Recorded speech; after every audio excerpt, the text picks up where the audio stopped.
Hola, buenas tardes. Bienvenidos a la presentación del libro del profesor Torremocha. Gracias por venir.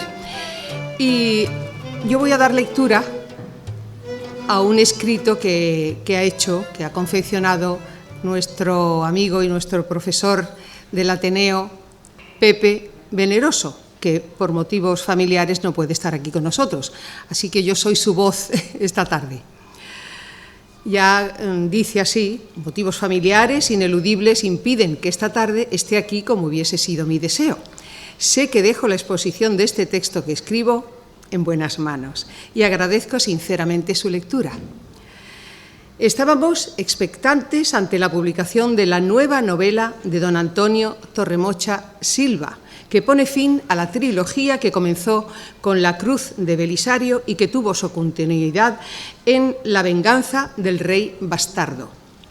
De nuevo recae sobre mí, sobre Pepe, esta vez en representación del efervescente Ateneo de la Bahía, presentar este trabajo de nuestro admirado amigo y profesor Antonio Torremocha. Hablar de Antonio es hablar de historia en mayúsculas, pues a su conocida labor académica e investigadora hay que agregar su destacada y no menos importante labor literaria en el género de la novela histórica, un género apasionante y que, como sabemos, y es habitual, despierta tanta curiosidad en el público. Pero no viene mal recordar su impresionante currículo. Licenciado en Filosofía y Letras y doctor en Historia Medieval. Ha sido profesor agregado de bachillerato y profesor tutor de la UNED de Historia Medieval. Fue director del Museo Municipal de Algeciras, académico de número de la Academia Andaluza de la Historia y miembro numerario de la Sociedad de Estudios Árabes, de la Asociación Española de Arqueología Medieval y del Instituto de Estudios Campo-Gibraltareños. Es autor de una gran cantidad de trabajos de investigación y narraciones, como Algeciras musulmana y cristiana, siglos VIII-XIV, El puerto bahía de Algeciras, 3000 años de historia, o las novelas que conforman, junto a la que presentamos hoy, la citada trilogía, La Cruz de Belisario o La venganza del rey bastardo. En esta ocasión, y siguiendo básicamente la sinopsis de la novela, su relato nos lleva a través de las vicisitudes de una familia de molineros del siglo XIV, habitante en Zueros, en la Sierra de Córdoba, que es asaltada y apresada por guerreros meriníes al servicio del sultán de Granada, aprovechando el destronamiento del emir Muhammad V. Fadrique, el hijo del molinero que profesa en el monasterio franciscano de Santo Toribio de Liébana, en Cantabria, recibe la terrible noticia y solicita su secularización para poder retornar a Andalucía y buscar la manera de liberar a sus padres y a su joven hermana, Almodis, del cautiverio. El protagonista consigue cruzar el estrecho como fraile mercedario y llegar a Tetuán, donde unos alfaqueques le han asegurado que sus padres han sido vendidos como esclavos. Pero una vez allí, después de recibir la triste noticia de que estos habían muerto como consecuencia de la peste, regresa a Córdoba para organizar la búsqueda de su hermana, que había sido entregada como regalo al nuevo sultán granadino. De lectura fácil y amena, esta novela presenta a su vez un gran dinamismo interno que hace que la narración no pierda en ningún momento ni un ápice de interés, pero sobre todo consigue que despierte la curiosidad del lector y le invita a profundizar en el conocimiento del período histórico en el que se desarrolla la acción. El autor derrocha un gran dominio narrativo a la hora de exponer los hechos, estructurando y describiendo perfectamente los escenarios donde transcurre la novela, a la par que le otorga gran fluidez a la secuencia temática. En la misma línea que sus novelas anteriores, ofrece también gran cantidad de información con multitud de datos espaciales y temporales que aclaran y complementan los históricos, sellando perfectamente el relato sin dejar resquicio en su argumento para la duda y trasladando magistralmente al lector a la época. De nuevo, Antonio utiliza con gran éxito los elementos de sus anteriores narraciones, combinando el siempre preciso y necesario contexto histórico, la detallada descripción de la vida cotidiana de esas fechas y una serie de acciones encadenadas que permiten a los protagonistas de la novela reflejar las situaciones vividas y los diferentes escenarios en los que transcurre la historia. Las tareas en un molino harinero, la vida en un convento franciscano, las labores en el scriptorium, las actividades de los alfaqueques o la ornamentación palacial granadina son descritas con gran exquisitez y profusión de detalles. Nuestro autor toma como principal escenario para la novela un periodo de gran agitación política en el Reino de Granada. Muhammad V el Viejo, el octavo sultán nazarí, escenificó uno de los gobiernos más convulsos del período nazarí. Fue víctima de intrigas palatinas familiares, siendo destronado por su hermanastro Ismail II y teniendo que exiliarse en 1359 a Fez, la capital del reino meriní, poniendo fin a la primera etapa de su reinado.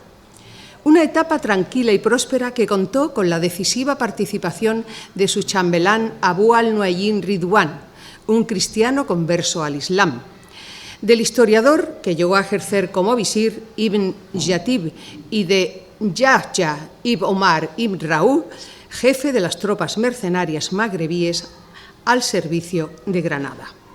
Es notable el esfuerzo de Muhammad V para mantener la paz con los cristianos, tanto con el rey castellano-leonés Pedro I el Cruel, como con el rey aragonés Pedro IV el Ceremonioso, y también con los musulmanes en la persona del emir meriní Abu Salim Ibrahim.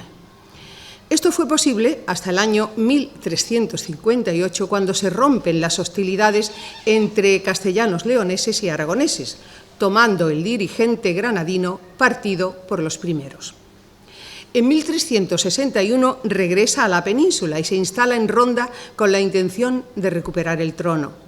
Con la ayuda de Pedro I, después de haber vencido a Pedro IV en Nájera en 1360, ataca a Muhammad VI el Bermejo, quien había ocupado el trono en su ausencia tras mandar asesinar a su cuñado Ismail II.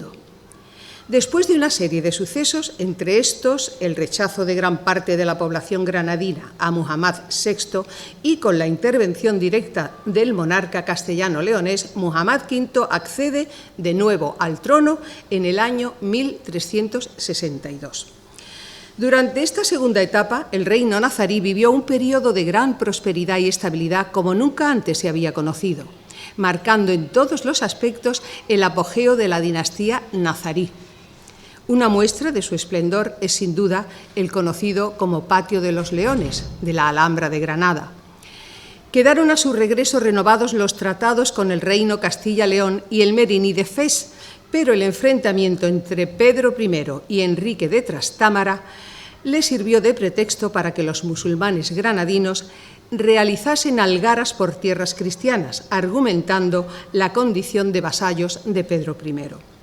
Conforme la situación política fue cambiando en los reinos cristianos, Muhammad V firmó nuevos tratados, también con los meriníes, con la intención de conservar la autonomía y la seguridad de su reino tras el acceso al trono del Trastámara Enrique II, después de acabar con su hermanastro en Montiel en 1369.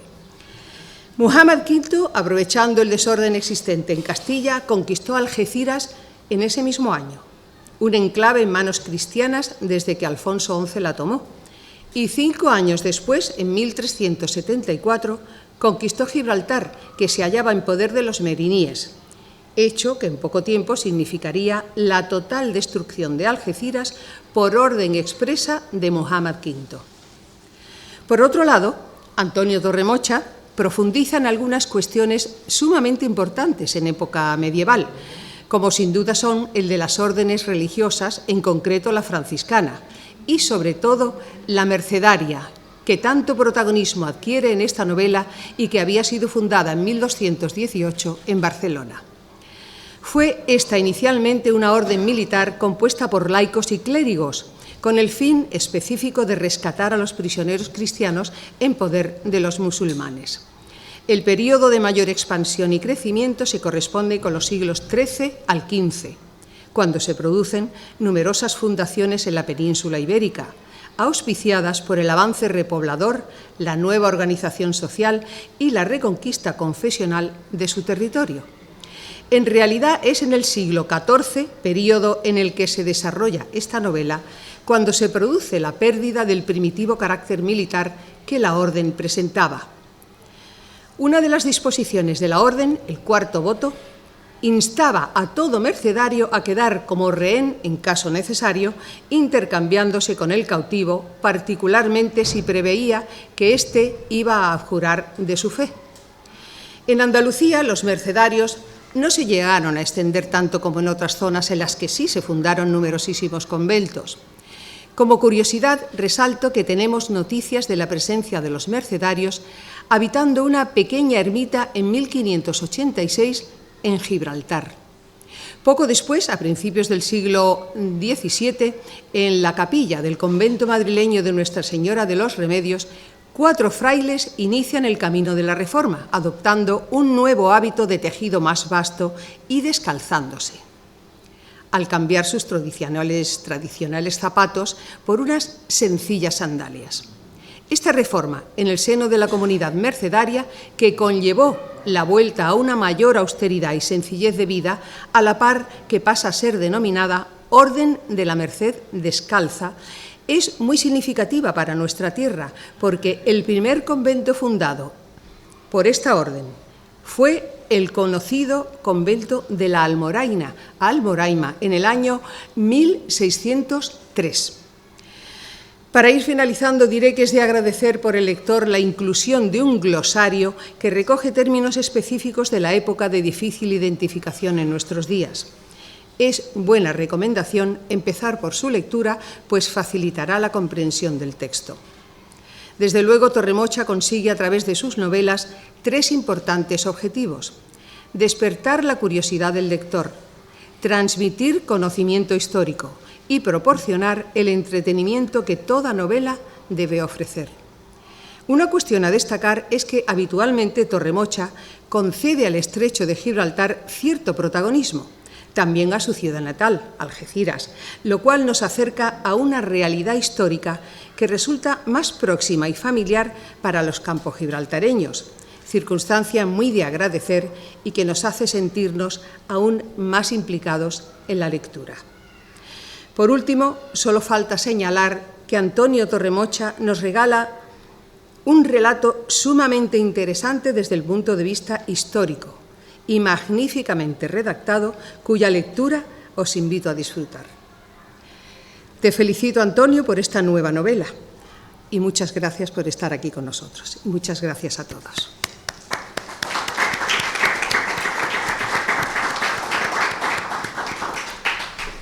Gracias a ti y también a mi buen amigo Pepe Veneroso, que ha algo intervenido también, ¿verdad?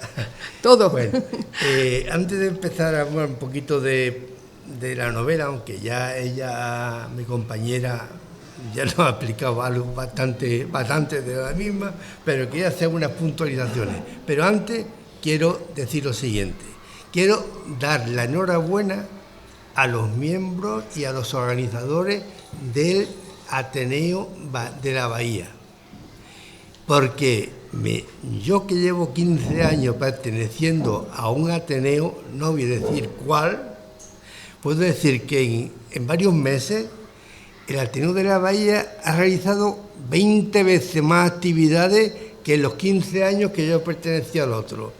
Me sorprende cuando veo en Facebook otra actividad del Ateneo y otra, y no paran de hacer actividades. Eso indica la fuerza que tienen los protagonistas, los organizadores y la ciudad de la línea, que acompaña a estos señores. De manera que ese Ateneo virtual, en un momento se llamaba virtual, de la Bahía, yo animo a que continuéis con él, porque sin duda es una labor cultural que ya quisieran otros Ateneos tener, y que aquí lo habéis conseguido en tan poco tiempo. Yo colaboro, sabéis que colaboro con él enviando mis trabajos, mis publicaciones, y seguiré haciéndolo porque creo que merece la pena apoyar a este grupo de personas que estáis tan interesados. Y una vez hecho esta felicitación, que la digo de corazón porque me siento muy cercano a la línea de la Concepción, aunque nací en Algeciras, y la mayor parte de mis trabajos medievales, lógicamente, no podían hacer sobre la línea, son sobre Gibraltar y Algeciras, porque la línea, como sabéis, pues no existía en el medievo.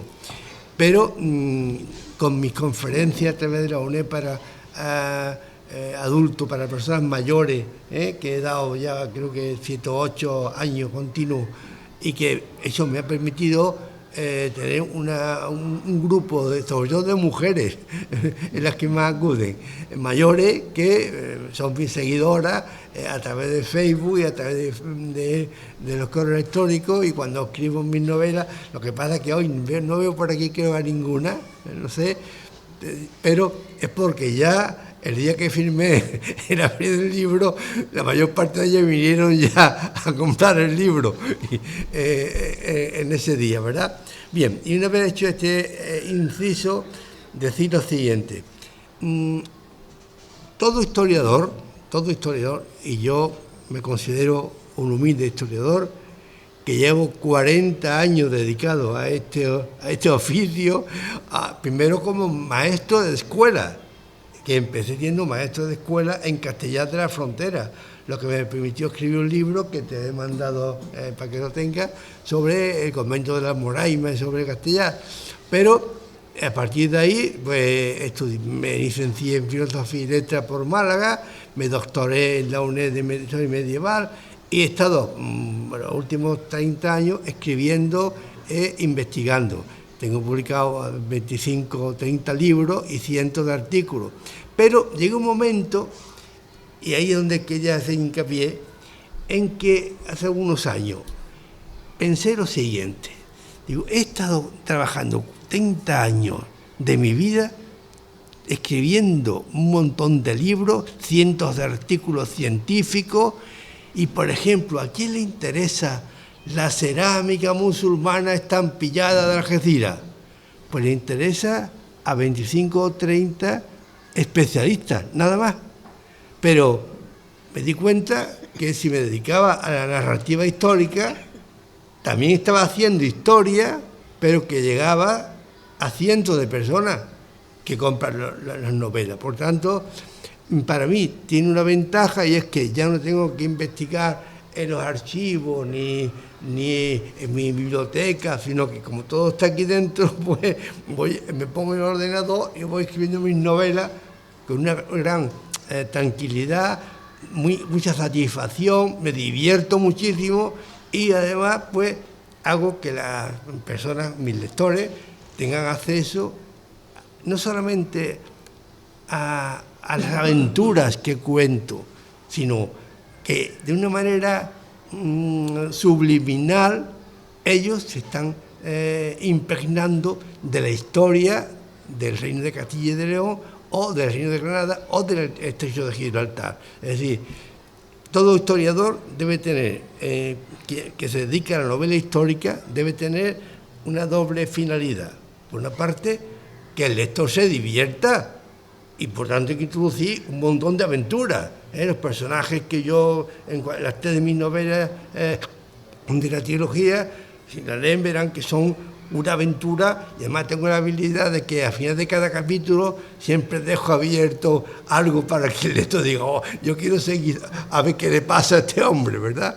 De tal manera que son una sucesión de aventuras. Y esta novela, la tercera, es la que sin duda alguna tiene mayor cúmulo de aventuras, porque el pobre Fadrique, un chaval que a los 14 años se va a Santo Toribio de Liébana como fraile en el escritorium para aprender a escribir y a copiar los códices, de pronto se da cuenta que sus padres han desaparecido en el molino, porque lo han raptado, y entonces, cuando le llega la noticia, él decide, con 19 años que tenía entonces, pedir la secularización para venirse a Córdoba y de Córdoba empezar la búsqueda de sus padres y de su hermana Almodie.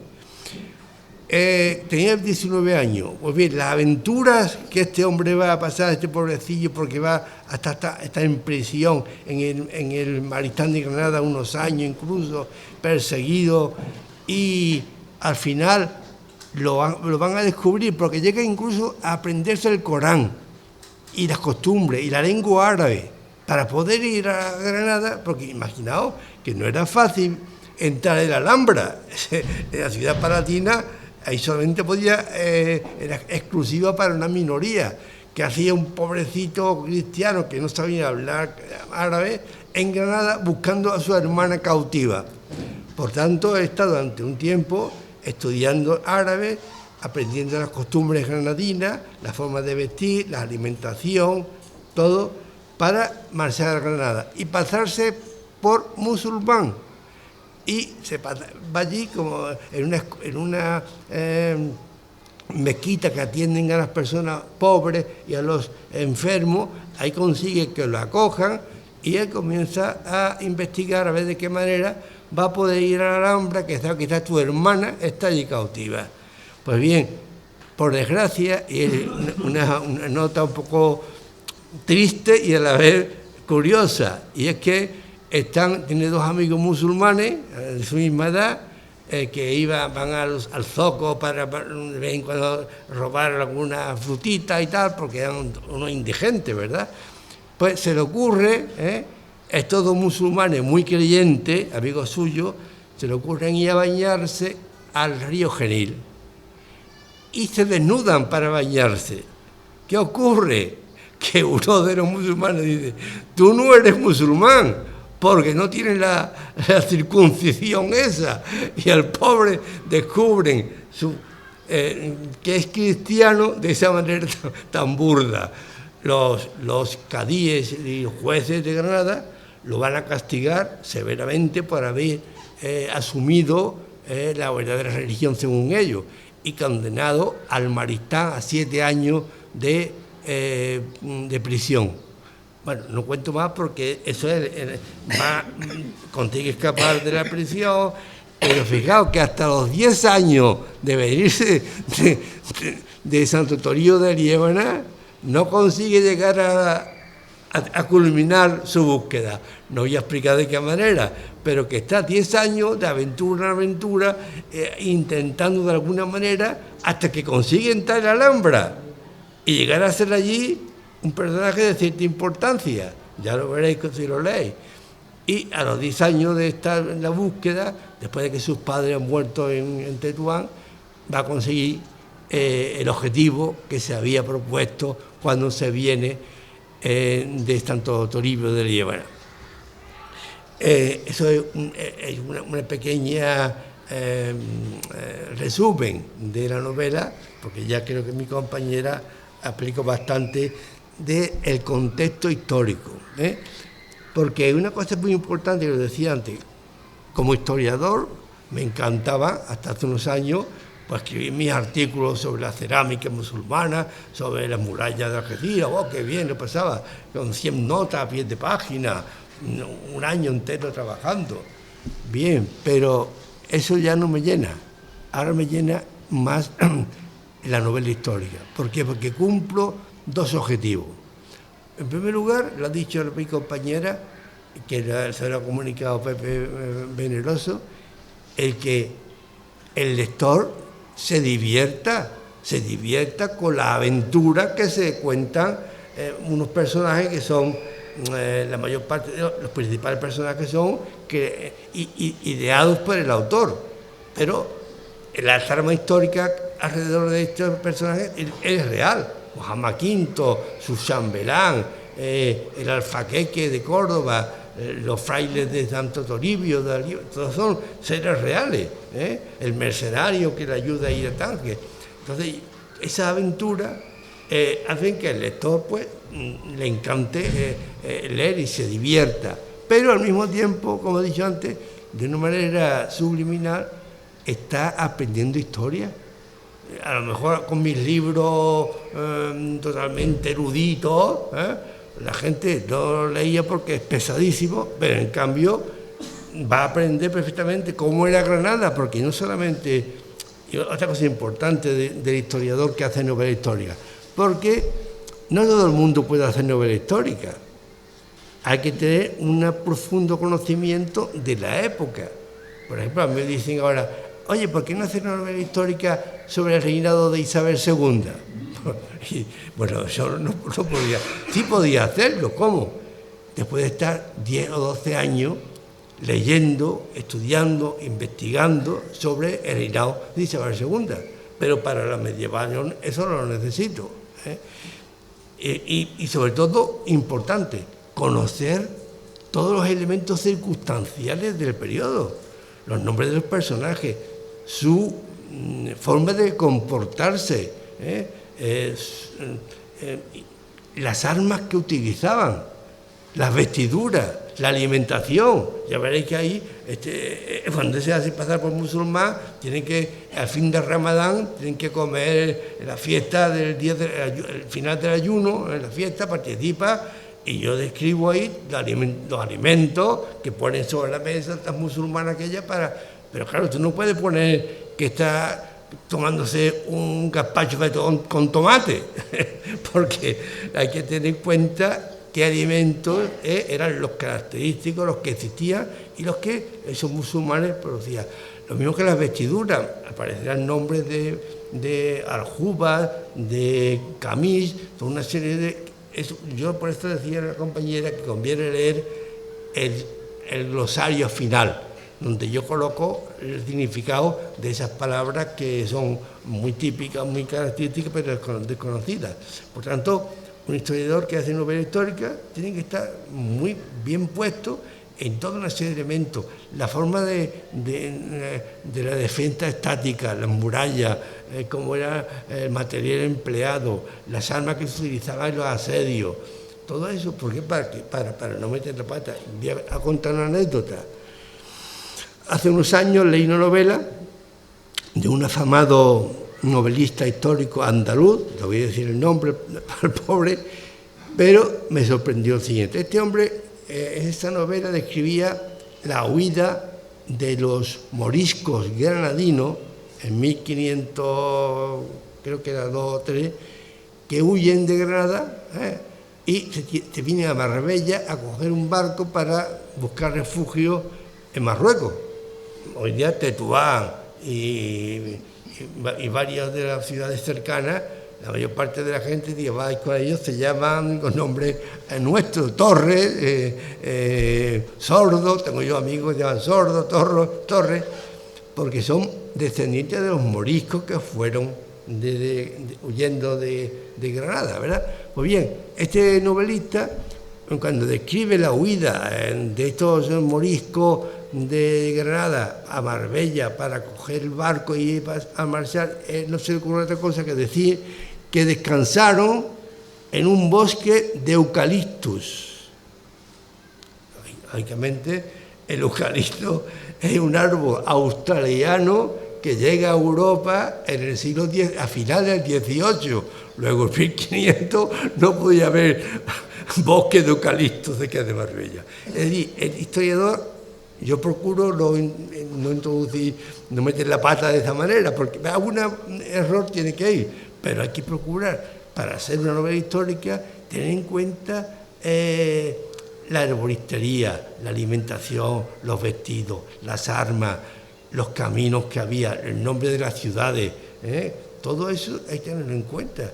Y veréis que en la novela describo perfectamente este personaje, acompañado del alfaqueque que le va a ayudar, va a Granada y se pasean por la ciudad y voy describiendo el Baristán,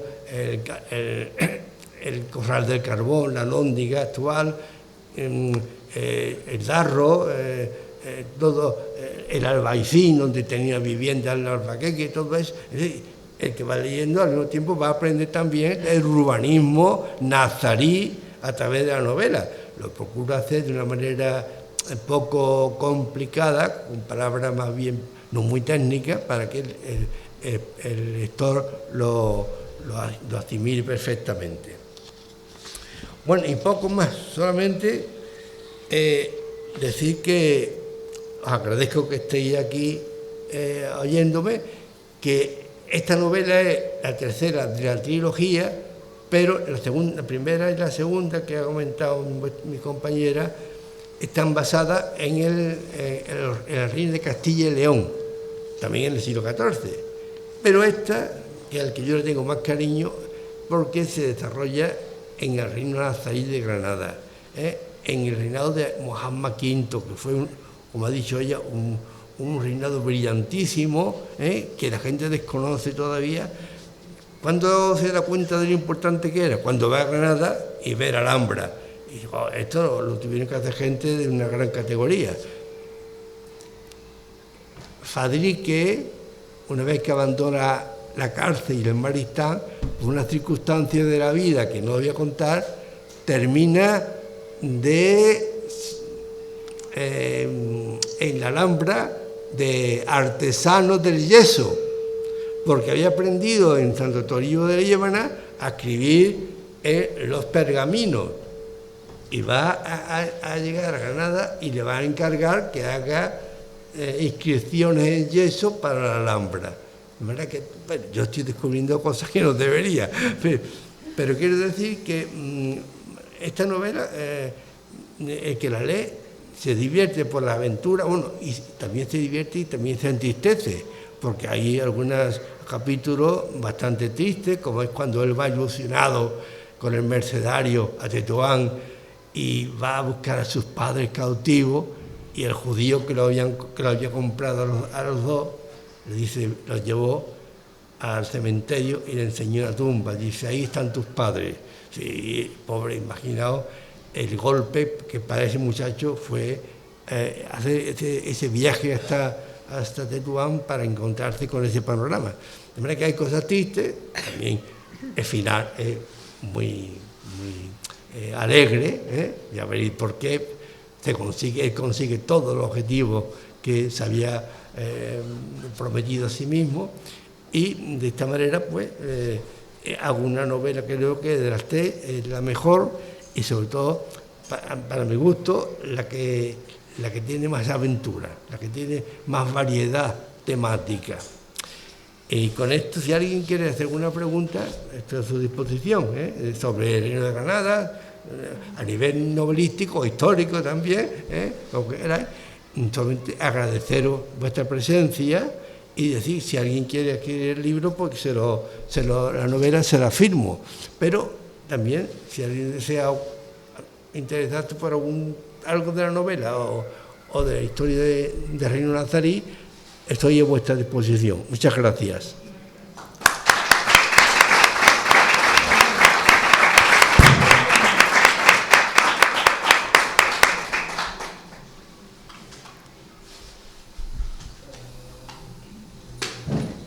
Perdona la impaciencia, pero y la siguiente está ya en... ¡Ay!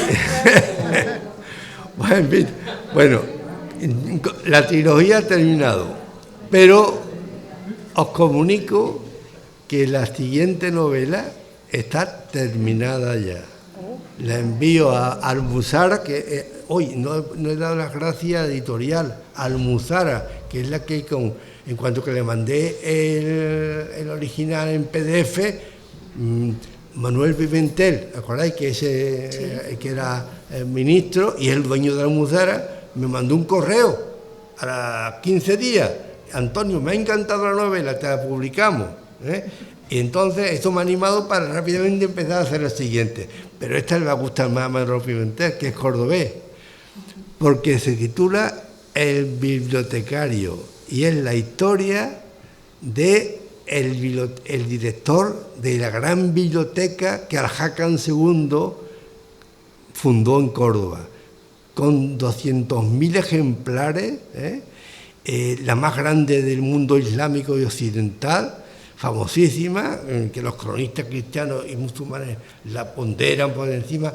Dice la crónica que tenía 200.000 libros en 50 catálogos de 30 folios cada uno. Todo eso lo expresa dice la crónica. Bien, yo escribo esta vez una biografía, porque Khalid Ben Idris, que es el director de la biblioteca, una cosa importante: estas novelas que ha estado escrito, los personajes principales son de ficción. Fabrique, Armodi, ¿verdad? Son ideados por el autor. En el bibliotecario, todos los personajes son reales. Existieron en la Córdoba del siglo X. Tanto los personajes importantes como Khalid Ben Idris, el director de la biblioteca, Tariq al-Qurtubi, el conservador, y algo importantísimo, que la gente va a sorprender: en la Córdoba califal, en la época musulmana, dos mujeres que llegaron a ser importantísimas, Lubna y Fátima, que eran copistas, traductoras, conservadoras y colaboradoras de Khalid Ben Idris en la biblioteca. Pues bien, esa es la historia de esos personajes reales, y digo que son reales porque yo no lo sabía, pero entrando en Google para ver otra cosa, me encuentro Lubna la cordobesa. Esa es la personaje que yo he escrito en mi libro. Y decía la noticia, el diario de Córdoba, creo que era la noticia: el año 2019 el Ayuntamiento de Córdoba le puso una calle a Lubna la cordobesa. Joder, hasta ahí llegó. Es decir, que dos mujeres que fueron grandes ilustradas y que llegaron a ocupar cargos importantísimos, como era la traductora de la gran biblioteca, la más grande del mundo, ¿verdad? Pues bien, entonces Khalid Ben Idris, me estoy dando demasiados datos, Khalid Ben Idris, el director, después de pasar años maravillosos ayudando al Hakan II a construir aquella gran obra cultural que era la biblioteca con 200.000 ejemplares. Hakan II tenía agentes literarios, está hablando del siglo X, en Damasco, Bagdad, Constantinopla, Basora. Y estos agentes se encargaban de ir por todos los zocos de libros y tal, buscando obras importantes. Las compraba y se las mandaba al Hakan II para la biblioteca. Fijaos a qué nivel. Pues bien, este hombre, yo hace unos años, cuando yo era director del Museo de Algeciras, fui, ahora me duele decirlo, partícipe de la construcción, de la erección de la estatua de Almanzor, que por cierto el Ayuntamiento del PP la ha quitado de en medio, ¿verdad? Pero yo que estaba en contra de que la quitara, ahora estoy contento de que la haya quitado. Y voy a explicar por qué. Cuando leáis el próximo novela veréis que la biblioteca funcionó perfectamente hasta que en el año 960 y tanto llega a Córdoba un don nadie, nacido aquí en Turrus, el Al-Yaziri le decían, Muhammad Ben Abi Amir Almanzor, que llegó a Córdoba y destruyó la obra cultural de Hakan II. Entró la biblioteca y todos los libros que eran heréticos para ellos, heréticos es que eran de filosofía, de literatura romana, libros de astronomía, de matemática, los sacó de la biblioteca y delante de Khalid Ben Idris hace una pira y los quema. Eso está documentado perfectamente en la crónica árabe. Y además, no solo eso, sino que condena a muerte al director de la biblioteca acusándolo de hereje. Y Khalid Ben Idris no tiene más remedio que, oculto de noche, vestido de mercader, con los pocos libros que logró salvar de filosofía griega, en un muro, se va de Córdoba, cuando tenía 68 años, embarca en Almería y pide auxilio, pide que la acoja los fatimíes, que eran enemigos de los omeyas, que eran los califas fatimíes dominaban todo lo que es el norte de África y Siria. Entonces él llega al Cairo, y en el Cairo lo acoge el califa fatimí y lo nombra director, como conoce su gran obra en Córdoba, lo nombra director de la Casa de la Sabiduría que había fundado en el Cairo. Y desde ahí, ella viejo, es cuando escribe su biografía, y esa es la novela. Pero lo digo más porque si no, no lo vaya a comprar cuando salga. Dos preguntas. ¿El bibliotecario acepta o tenía pensado otro título? ¿Perdón? ¿El bibliotecario acepta? Bien, lo comenté con mi hija Silvia y me dio la razón, porque el original, el título que yo iba a mandar a mi hijo Manolo Pimentel era El bibliotecario de Al-Hakam II, pero declaraba demasiado rápido el contenido. Y Silvia me dijo, papá, es mejor que quite Al-Hakam II. El bibliotecario, como ese libro que hay, esa novela escrita, El médico. Sí. Sigue decir, el médico Abul Qasim, pues no tiene. En cambio, el bibliotecario deja al lector, oye, ¿quién será este bibliotecario? Y casi lo obliga más a comprar, a adquirir la novela. De manera que el título es El bibliotecario, aunque en origen yo quería que fuera. Abusando. ¿Has visitado o conoces todos los escenarios de esta novela, de la novela? Esta, claro, por supuesto, y Tetuán, describo el zoco de Tetuán porque yo estaba allí dando conferencias en mis años buenos, ¿no? De doctor, de director del museo, y Ceuta, también hablo de Ceuta, la muralla, de la ciudad medellín de Ceuta, el Afrag, a donde él va para pedir permiso para ir a Tetuán, describo. También, claro, está perfectamente. Todo lo que está descrito del monasterio es perfectamente real. El escritorio, la biblioteca, allí donde está el famoso Beato de Liébana, que se lo enseña cuando él llega allí con 14 años. El abad del monasterio lo lleva a la biblioteca y le enseña, y queda admirado al ver la maravilla que era el Beato de Liébana. Y él va a hacer copias, de manera que todo lo que en mi novela describo es real. Y fijaos bien, en la nueva, era el bibliotecario, conocéis a Ángel Sáez, ¿verdad? Que es el director de la revista Almoraima. Pues generalmente se la envío siempre a él, porque es así mi alumno, doctor en historia, porque yo dirigí la tesis, y es un hombre que me aprecia muchísimo. Y él dice, Antonio, mándame siempre la novela que yo te la corrijo, porque hay que corregir a veces pues, acento, tilde o alguna palabra repetida, y se la he mandado. Y le he dicho claramente, ten en cuenta que todos los personajes que aparecen ahí y todos los libros, porque yo mencioné multitud de libros que vienen de Bagdad, del Cairo, del reino de los francos, que se los regalan a Abderramán III. Todos esos libros que yo menciono ahí existieron en la biblioteca, muchos de ellos después se perdieron y aparecieron en la Escuela de Traductora de Toledo, pero todos los libros. Pero él le ha dicho a Ángel, perdona, pero he tenido una licencia.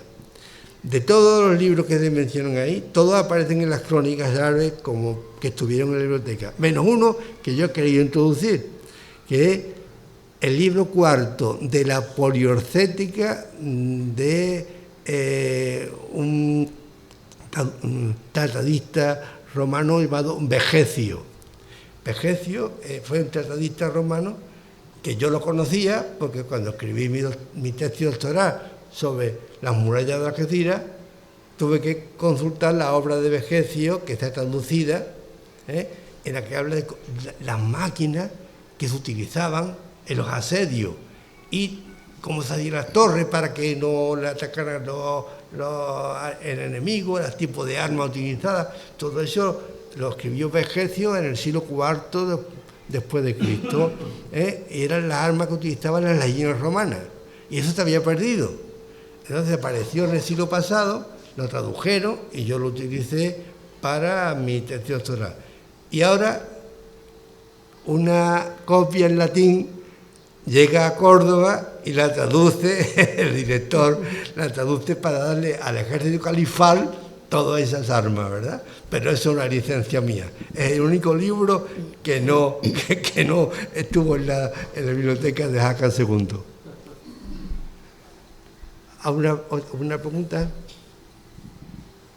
A mí me gustaría saber, Antonio, ¿qué tiempo de embarazo te supone hacer una novela así? Pues depende. Esta creo que fue un año aproximadamente, pero la del bibliotecario, que ya acabo de terminar, han sido 6 meses nada más. Es decir, cuando le mandé esta a Musara, comencé a hacer la siguiente. De manera que ella ha sido mucho más rápida en la ejecución y bueno, y yo voy a hacer tengo ya en mente la siguiente también, porque digo, yo estoy jubilado y he estado muchos años escribiendo, como ya he dicho, libros de investigación, artículos ahora me acaban de mandar ahora lo he recibido hace 2 días, la Sorbona, un libro en el que yo participo con otros autores franceses sobre las defensas medievales del Estrecho, que fui a París. ¿Cuándo fui a París, Silvia? Ahora, en el 2014 fue, ¿verdad? Fui a una conferencia y expliqué, pero yo me había olvidado ya de que eso se... Y lo ha publicado ahora, y lo recibí ayer el libro, que por fin, después de ¿cuánto? De 14 al 22, bueno, ya 18 años, 8 años, ¿no? Y lo he recibido. Pero quiero decirte que yo ya no me interesa ya continuar con la investigación puramente. Yo me divierto muchísimo más, lo paso fenómeno, por la mañana me levanto, me voy al ordenador, mi hija me regaña porque estoy todo el día pegado a él, y me meto, mi mente se pierde en las aventuras esas. Entonces me divierte tanto que, por ejemplo, me han pedido que haga cuando se va a celebrar,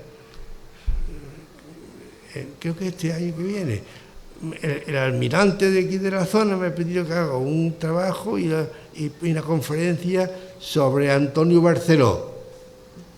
Pero te he dicho que sí, pero me va a costar un trabajo porque no me atrae ya meterme a investigar el origen, artículos, pies de notas, fotografías. Entonces, porque yo me divierto mucho haciendo esto.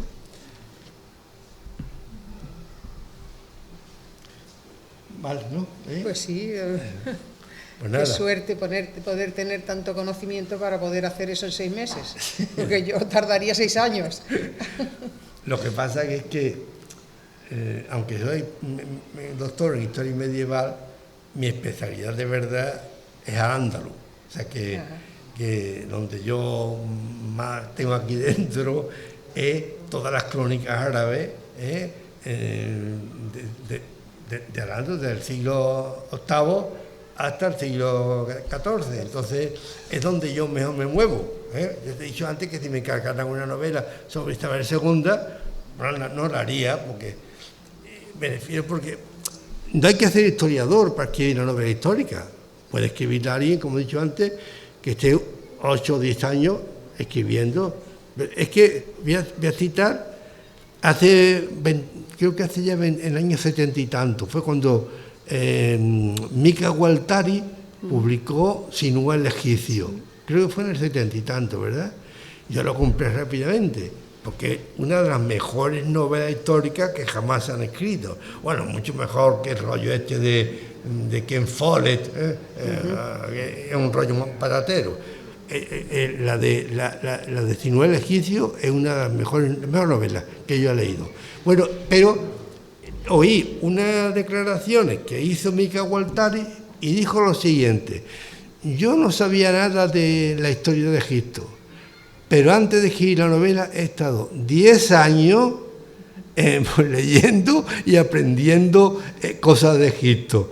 Claro, así se puede hacer, sin ser historiador puede escribir la novela, pero tiene que uno informarse mucho, no solamente de la historia, sino de las vestiduras, los alimentos, las armas, el territorio, los senderos, las ciudades, etc. Este señor quería preguntar algo. ¿Perdón? Sí. Sí, le quería preguntar sobre la lengua. Realmente en la Edad Media, ¿no? Hablando de la Edad Media Baja, ¿no? Y expresamente sobre la parte de la Alhambra, de Granada. Andaluz. Esa la unir usted. ¿Qué lengua había ahí? ¿Había Vale. lengua? Es muy interesante la pregunta, muy interesante, porque sobre eso la gente está un poco perdida en ese campo. Primero, me voy a ir un poco más atrás del siglo XIV, me voy a ir a la novela del El bibliotecario, siglo X. Siglo X, el califato de Córdoba, Abderramán III, Haakon II y San II. El momento más brillante de Al-Ándalus es verdad. ¿Qué se hablaba en Córdoba? En la novela lo vais a saber, pero voy a decirlo yo. Se hablaba el árabe, pero el árabe, un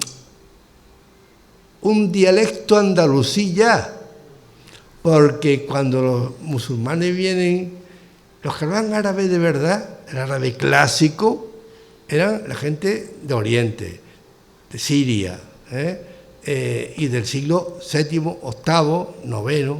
Pero cuando en el siglo VIII cruza Tariq Ben Ziyad y Musa Ben Nusayr con sus tropas, otra cosa, no hay que llamarle a la invasión árabe, nada de invasión árabe. Los que vienen ahí en 711 son un grupito de 30 o 40 árabes y 20.000 bereberes, que ni eran musulmanes ni sabían hablar árabe, hablaban el amazigh. Eso es lo que viene. Los que vienen en la conquista de Hispania. Entonces, ¿qué se hablaba? Pues en el siglo X, cuando yo mi novela, se hablaba el árabe, pero ya el árabe dialectal, porque ya se había adulterado con el idioma romance, que es el que hablaban los cristianos, los mozárabes que vivían en Córdoba, los muradíes, que eran cristianos que se habían convertido al Islam por cuestiones económicas sobre todo, pero seguían hablando muchos de ellos el romance, que era un primitivo castellano. Luego en Córdoba se hablaba el árabe dialectal, otro, el mismo que se hablaba en el norte de África, un árabe dialectal, o en Oriente. Sí, una cosa es el árabe clásico, que lo tenía que aprender Lubna y Fátima. ¿Por qué? Porque para las cartas vulgares o para el uso diario se utilizaba el árabe dialectal, que no se parecía nada al árabe clásico. Pero para los libros de religión, para escribir el Corán y aprenderlo, había que aprender el árabe clásico. En las escuelas coránicas no se enseñaba el árabe dialectal de Córdoba, sino el árabe clásico, porque para leer el Corán hacía falta. En el mundo islámico no había analfabetos, porque desde que tenían 2 años iban a la escuela coránica, donde le enseñaban antes que nada el árabe clásico. ¿Para qué? Para que podían leer y memorizar las suras del Corán. Entonces, se hablaba, por una parte, el árabe clásico, pero solamente para cuestiones religiosas o conmemorativas. Por ejemplo, todas las inscripciones que tú ves en Córdoba o en otras ciudades, pero inscripciones conmemorativas de personajes o de mezquitas, todas están escritas en árabe clásico. pero en la meditación diaria, cuando iba alguien a pedir un permiso y tal, lo escribían en árabe dialectal andalusí, que es el que se hablaba. ¿Qué otras lenguas se hablaban en la Córdoba del siglo X? Se hablaba el romance, todos los mozárabes cristianos. Ya lo verán en mi novela, que había varias iglesias, la de San Acisclo, la de los Santos Mártires, había una cátedra de teología. El obispo de Córdoba, Recemundo, era el principal asesor del califa Abderramán III. Todo eso es muy, la gente lo desconoce, o que mujeres como Lumna y Fátima, y todas las mujeres que éstas tenían en sus talleres copiando, todas eran filólogas. En el siglo X, y la mujer en el mundo andalusí estaba muy reconocida y ocupaba cargos muy importantes. Y lo más importante, ¿sabéis qué eran esas mujeres? Todas eran cristianas. Lumna y Fátima, y digo que es real, que esto no es ficción, esto es real. Lumna y Fátima habían sido cautivadas en la algarada que hacía Abderramán III, en Pamplona, en Navarra, en León. ¿O se la vendían? Bueno, estas tres, según dice la crónica, eran botín, pero llegaban allí siendo niñas y la adquiría, en este caso la adquirió Mariam, la esposa de Abderramán III. Y Mariam le enseñó el árabe, la filología, las convirtió al Islam y las manumitió. Sí, las dejó. Por eso llegaron a ser tan importantes, porque ya habían sido cristianas y esclavas, pero ya no lo eran. Porque en aquel tiempo, bueno, y ella aparecerá en la novela, en aquel tiempo, grandes personajes de la corte de Abderramán III y Jaque II eran cristianos, los llamados sacálibas. El gran el segundo cargo después del califa, bueno, el segundo cargo del califa en Córdoba era Al-Ciclavi, y Al-Ciclavi era un cristiano cautivado, y también como Lumna y Fátima, educado en el Islam, y llegó a ser el primer ministro del califato, cristiano convertido al Islam. Claro, no, para llegar a esos cargos, una condición sine qua non. Tú podías haber sido esclavo. Es que en el Islam no es como en la sociedad cristiana, donde el esclavo, heredado de Roma, tenía un nivel jurídico inferior al resto hasta que se muriera, y sus hijos también. En cambio, en el Islam, en cuanto que un esclavo se convertía al Islam, ya era igual que el resto, ya era considerado un musulmán más. Es muy interesante eso porque nos indica cómo era la sociedad.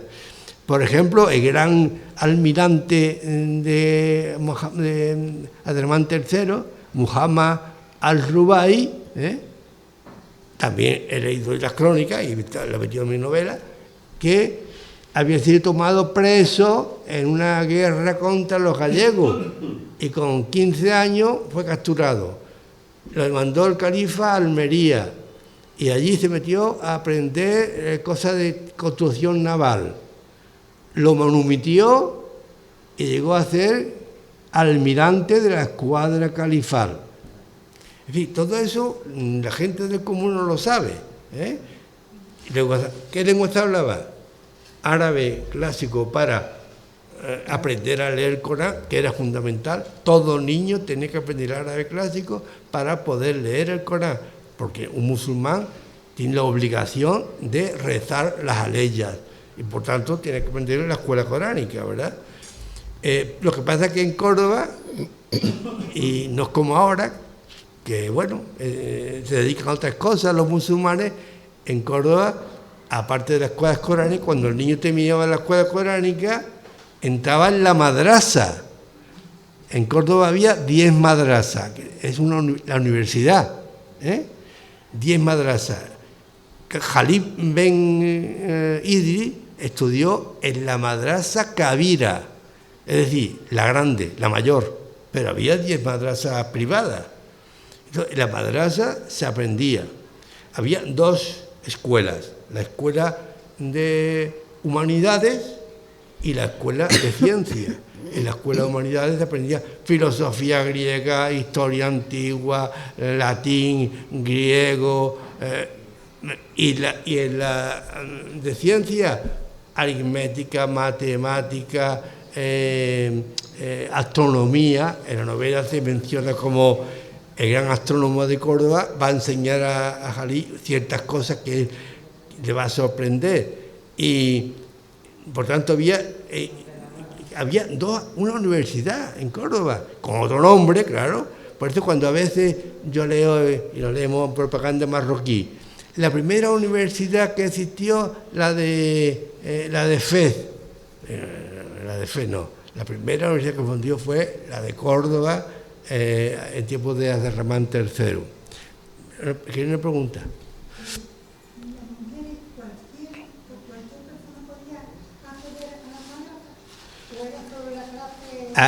Esto es otro punto importante que yo mencioné.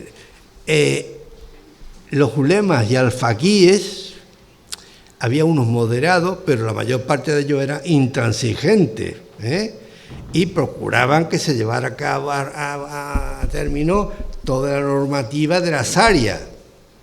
Pero, ¿quién era la mujer de Abderramán III? María. ¿Y María qué era? Una antigua cristiana. Y la mujer de Hakan II, Sub, otra esclava cristiana.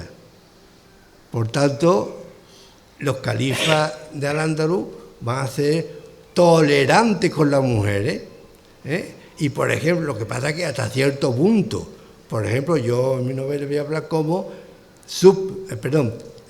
Fátima y Lubna van a estudiar a la madrasa, tuvieron que ir a la madrasa, porque para llegar a ser grandes filólogas, como lo cuentan las crónicas, no lo pudo hacer. Tú no podías tener una filóloga y una traductora de latín en tu casa. Tuvo que ir a la madrasa. ¿Qué pasa? Que no había muchas mujeres en la madrasa, porque los ulemas procuraban. Lo que pasa que la mujer del califa diría: Luna, Fátima, para la madrasa. ¿Y quién le decía que no fueran? Es más, incluso en la madrasa no llevaban velo. El velo se lo ponían en la calle, pero lo que sí tenía cierto distanciamiento con los varones, eso sí, porque a la edad de 18 o 20 años, por el ánimo de los jóvenes, estaban para tener relación y tal, pero eso era inviable, ¿no? Pero es muy interesante el ver cómo la mujer en la Córdoba califal tenía un estatus que la gente se cree cuando lee hoy ahora algo de Arabia Saudí, de Omán. No, eso tiene nada que ver. Ellas mueren en Omán o en Afganistán, van con el burka en las calles o de Granada, o de Córdoba. La gente iría con el velo, porque el Corán dice claramente que la mujer musulmana debe de llevar cubierta la cara y el pelo, y solamente puede verla su marido, su hijo o su hermano. Pero esto lo han llevado a rajatabla en Afganistán, como ya sabéis, pero aquí no. Y en la calle había muchas, como Marruecos hoy día, Marruecos es lo más liberal, en Marruecos o en Fez, yo estaba en Fez, y las mujeres van sin velo por la calle, llevan esos gorros, lo habéis visto quizás en alguna propaganda de turístico, unos gorros de paja con unos colorines, pero la cara no la llevan tapada. Es decir, que y en Al-Ándalus la mujer, lo que ocurre es que los ulemas, por ejemplo, el ulema ya lo leeréis, de la madrasa, en la oración que daban los viernes, pues atacaba a las mujeres que iban sin velo por la calle ya, pero quien mandaba allí era Abderramán III y después Hakan II, y ese es el que imponía la normativa. Lo mismo le imponía que lo mismo salía alguno que fuera bastante extremista y Almanzor, Almanzor. yo menciono a Almanzor ahí, porque claro, los poco verdes, como podéis imaginar, en la novela, pero Almanzor estaba acompañado de un tal Al-Zubaydi. Al-Zubaydi era compañero de estudio en la madrasa del director de la biblioteca, de Khalid. Íntimos amigos, tolerante como el que más. Se enfrentó incluso a su profesor para que en algunos temas en que este era intransigente.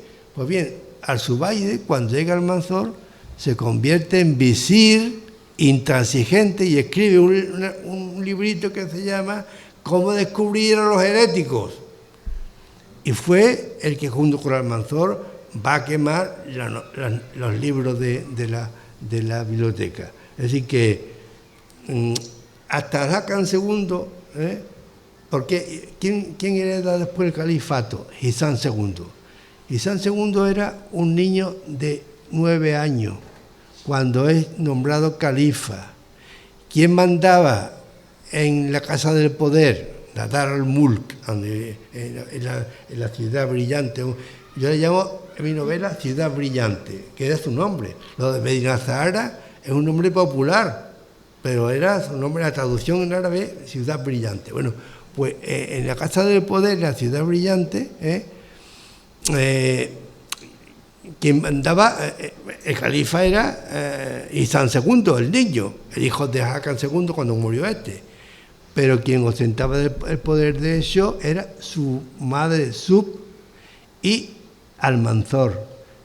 Yo introduzco un elemento importante de la novela que lo he intentado sacar de crónicas cristianas, porque las crónicas árabes no lo mencionan.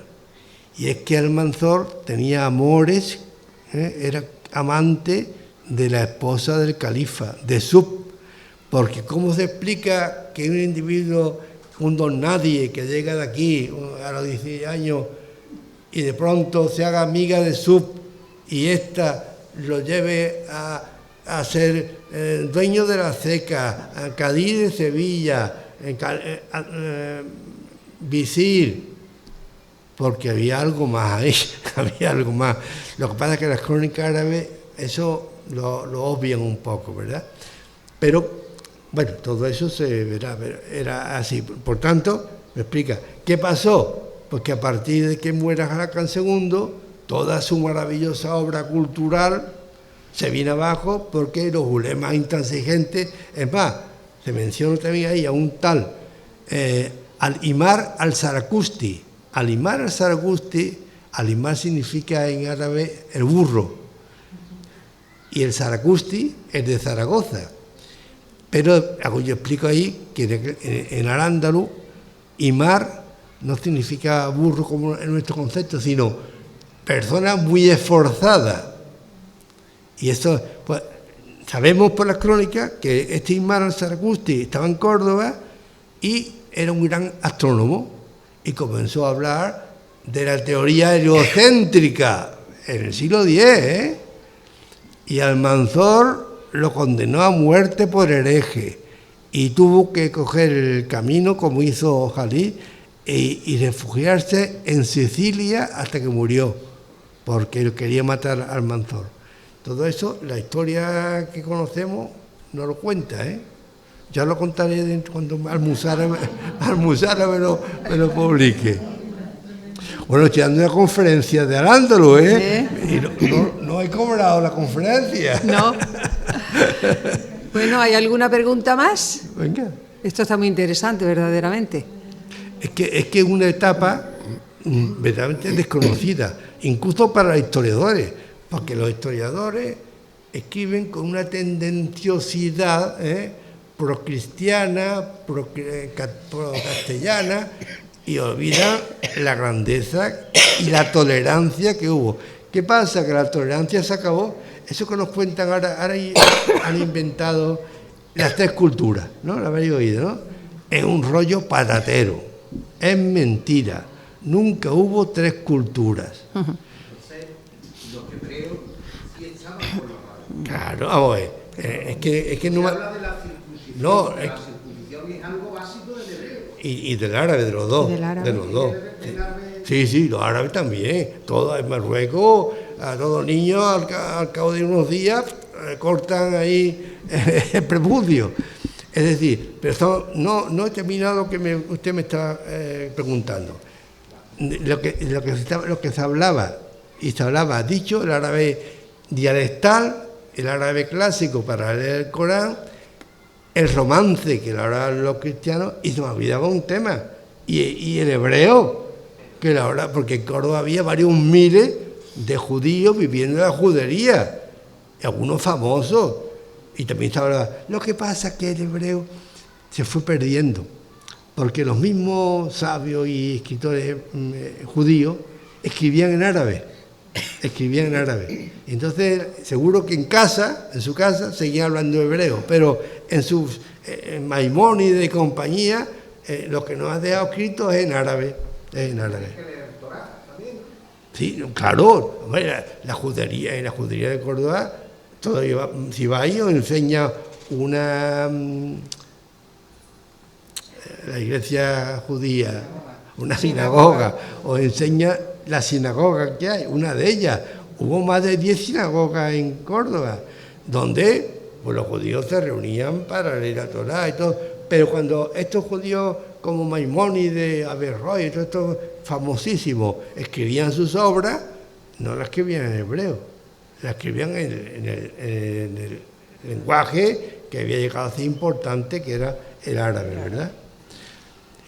El romance se perdió, pero fíjate qué interesante, porque el romance dio lugar después al castellano, lógicamente. Pero los mozárabes, que era más de un tercio de la población cordobesa, eso está en la crónica, en el siglo X, una tercera parte de la población cordobesa era cristiana, seguía siendo cristiana, y hacía ya 300 años que habían llegado, eran los mozárabes, porque otros muchos hispanos se habían convertido al Islam, con el nombre de muladíes, eran los maulas o muladíes.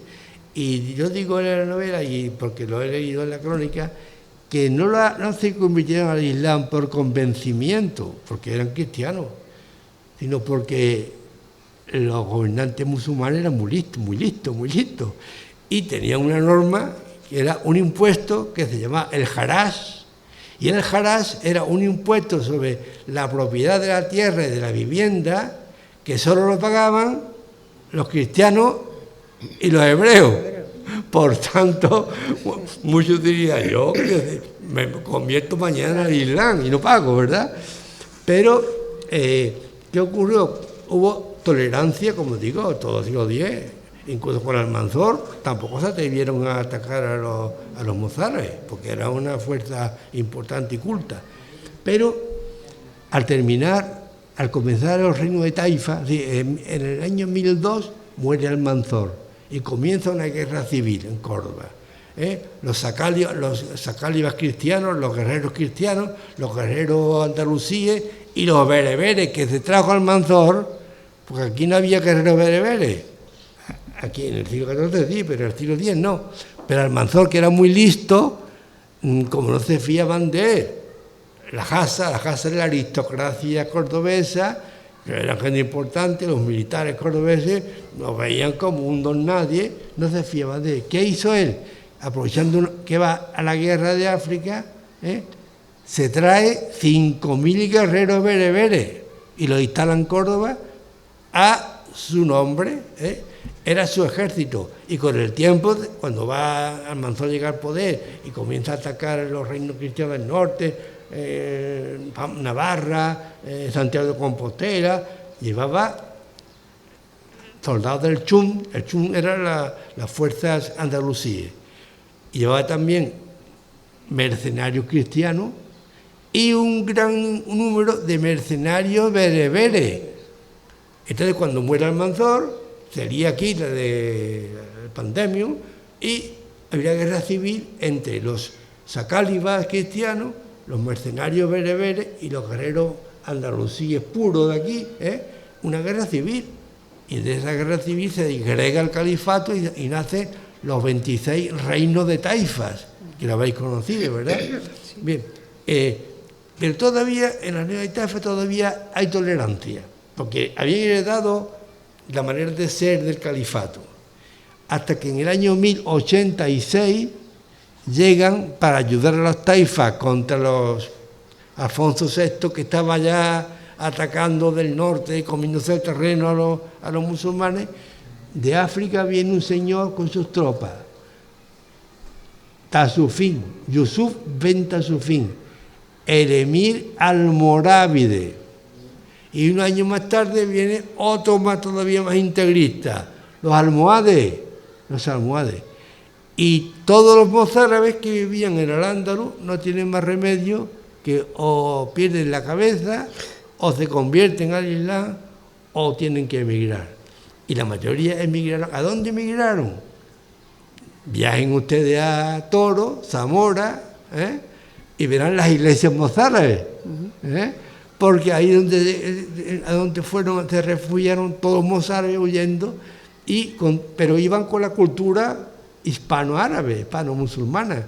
Por tanto, las arquetas de marfil que se fabrican en Zamora, las iglesias mozárabes que hay en Zamora y en Toro, las hicieron los mozárabes con el arte de Córdoba. Claro. ¿Algo más? Antes de que se me olvide, quisiera agradecer a la Unión Deportiva que nos deje estas maravillosas instalaciones para que nos sirvan para difundir la cultura, como estamos haciendo hoy. Y creo que su presidente, Manolo, creo que le gustaría decir unas palabras para ustedes. Bueno, yo ante todo agradecer las palabras de Amalia, porque quien tiene que estar agradecida es la Unión Deportiva con el Ateneo por ofrecernos estas actividades con las que estamos colaborando ya hace algún tiempo. Ante todo y sobre todo, Antonio, porque esto no ha sido una presentación de un libro, ha sido una clase magistral, ¿no? Pues sí.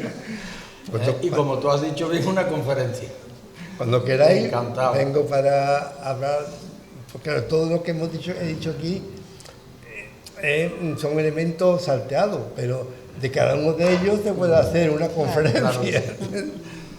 Pues como he dicho, agradecer a Antonio ante todo, al Ateneo por vuestra colaboración con los actos del centenario de la Unión, que no quiere decir que cuando lleguemos al 101 no vayamos a seguir, y a todos los que habéis estado aquí por vuestra presencia, que honráis nuestra sede.